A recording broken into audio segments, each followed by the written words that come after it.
Do not worry. Focus on today's concerns and pleasures and enjoy whatever can be enjoyed. Sabi, huwag kayong mag-alala, huwag kayong matakot, huwag kayong mag-panic tungkol sa kahit anong bagay. At sa halip na yan, sa pamamagitan ng pananalangin taimtim na may kalakip na pasalamat, ilapit nyo sa Diyos ang gusto nyo.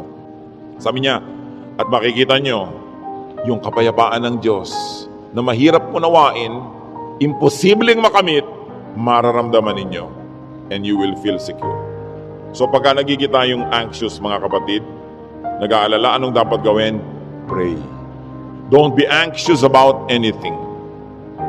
So do not problematize life in its details. And 1 Peter 5:7 is so very, very powerful. Cast all your anxiety on Him because He cares for you. Sabi, ibigay nyo kay Kristo ang inyong mga alalahanin. He is Savior. He is Lord. Lord over all our problems and cares. Kaya sabi ng Ecclesiastes 11:10, so then, banish anxiety from your heart and cast off the troubles of your body, for youth and vigor are meaningless. Sabi, iwagwag mo yan, tanggalin mo yan. Hindi yan bagay sa mga anak ng Diyos. Do what it takes para matanggal yan.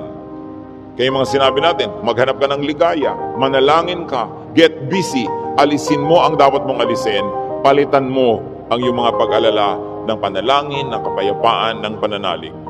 Yung maliliit na ibon sa Israel, ang mura-mura, dalawa nun, isang pera lang. Para halos economic value. Sabi ng Panginoon, hindi ba ang mumura ng mga ibon na yan halos walang halaga? Pero wala ni isa sa mga yan ang namamatay nang hindi alam ng Diyos at hindi pinapayagan ng Diyos. Pati sila, pinapayagan muna ng Diyos na mamatay bago mamatay. Alam ng Diyos ang nangyayari sa kanila. Eh ikaw, sabing ganon, pati nga number ng buhok mo dyan sa anit mo, alam niya. Alam ng Diyos kung ilan nang nalaglag sa unan kagabi, sumama sa shower, ilan niya kung ilan tumutubo, alam niya kung ilan yung nalalagas. Ibig sabihin, ang pagkakaalam ng Diyos sa buhay natin, very updated and very detailed. Kaya sabi niya, huwag kang mag-alala. Higit kang mahalaga kaysa maliliit na ibon. Kaya pinapahalagahan ng Diyos ang iyong buhay, pahalagahan mo rin at huwag kang matakot kahit kailan. Ano ang mga ipinag-aalala niyo mga kapatid? Sa mga binanggit natin o sa mga hindi natin nabanggit, palayasin niyo sa buhay niyo yan.